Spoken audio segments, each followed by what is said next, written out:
Yeah. Yeah.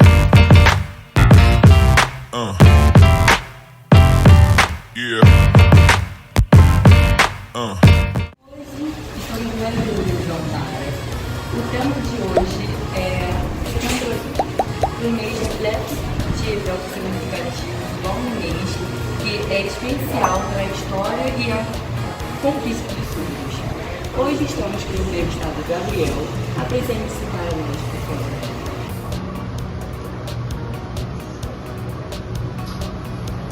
Então, eu sou surdo, meu nome é Gabriel e esse é o meu sinal.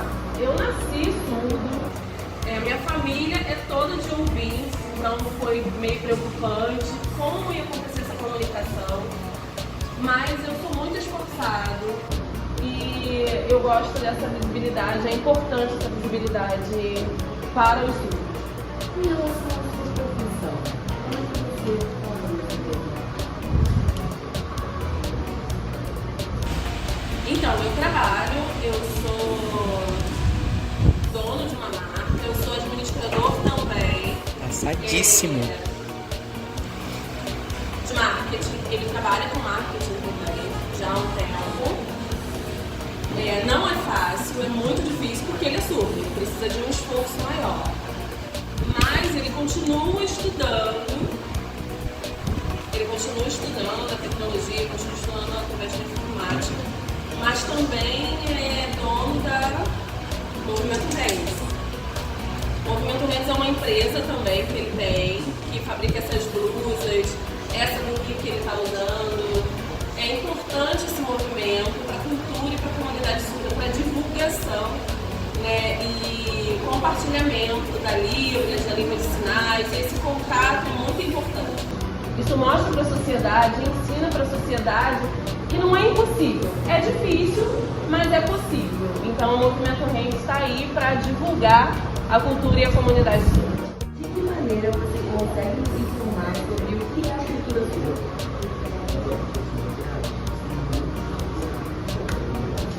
Verdade. Boa pergunta, gostei. Porque surdo, a cultura é normal, né? A cultura surda para mim é normal. Mas pra gente o mais importante é o visual. Por exemplo, eu sinto, né, o cheiro, eu sinto a emoção muito mais forte visualmente. Eu sinto os batimentos, esse contato na comunicação, eu uso as minhas mãos para me comunicar. É diferente de um ouvinte. Um ouvinte, por exemplo, escuta o barulho da chuva, não é isso? O surdo sente o quê? O cheiro da chuva. É a cultura, é próprio da cultura e da comunidade surda. Dentro da minha vida, né? Eu sinto os ritmos. A minha língua é diferente da língua de vocês, mas eu tenho esperança que a cultura e a comunidade surda vai ser mais divulgada e aos poucos vai sendo difundido e vocês vão aprendendo cada vez mais. Boa, importante essa pergunta também. O Setembro Azul só eu vou resumir, tá? Antigamente, em 1857, foi criado o INES, o Instituto Nacional de Educação dos Surdos.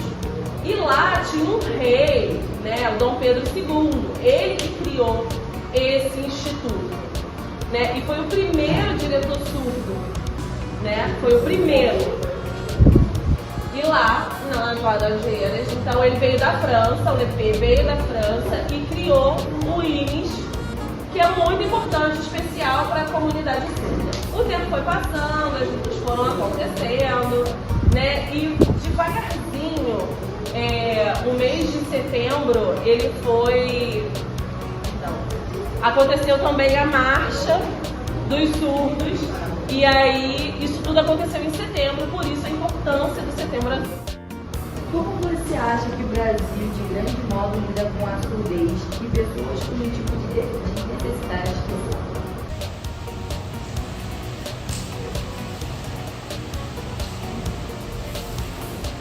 Então, as pessoas da comunidade brasileira entendem a deficiência como inferior, como uma doença, mas não é. O surdo não é um doente. Ele tem uma vida normal, ele tem as características próprias, No passado ele era considerado como doente, como inferior, como deixado de lado, como incapaz. Mas ele não escuta, ok, mas ele sente cheiro, ele vê as coisas, ele vive normalmente, tudo é possível para ele. Ele faz atividade física, normal, ele luta judô, então tudo é possível, ele não existe barreiras, né? A única barreira é a comunicação. Os deficientes, eles têm algumas especificidades, mas eles conseguem viver normalmente com a sociedade. Os PCDs também, né? Pessoas com deficiência, mas os surdos conseguem fazer todas as coisas. Qual a parte mais difícil da comunicação com língua? Você acha que todos conseguem se entender?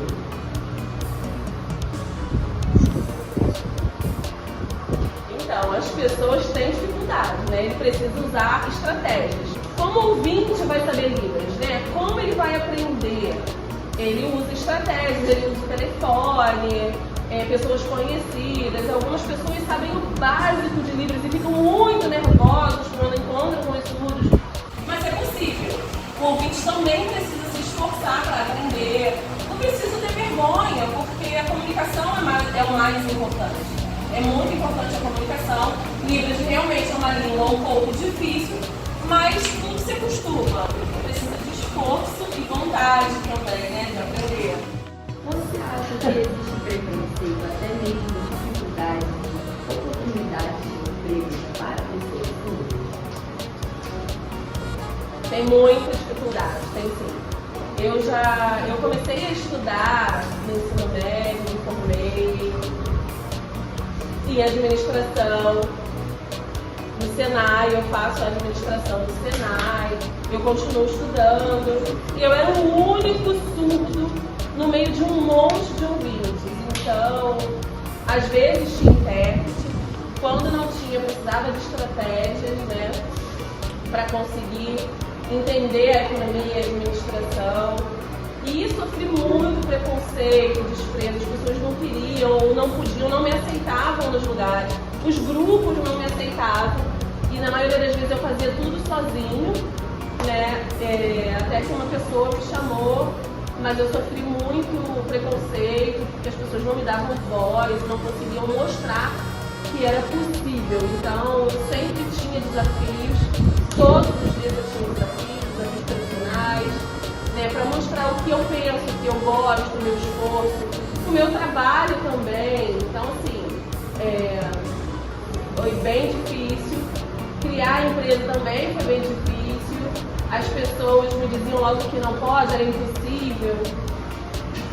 A comunicação era muito difícil, né? Então, como eu ia trabalhar se as pessoas não conseguiam se comunicar comigo, né? E eu tinha algumas responsabilidades, com documentos, notas fiscais, né? Eu precisava lidar com isso. E as pessoas diziam que eu não conseguia ou não podia porque eu era surdo. E não tem nada a ver, eu conseguia.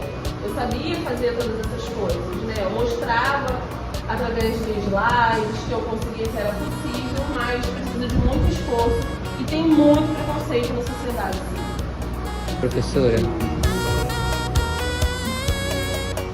licença, a gente pode dar uma Pode. pausinha?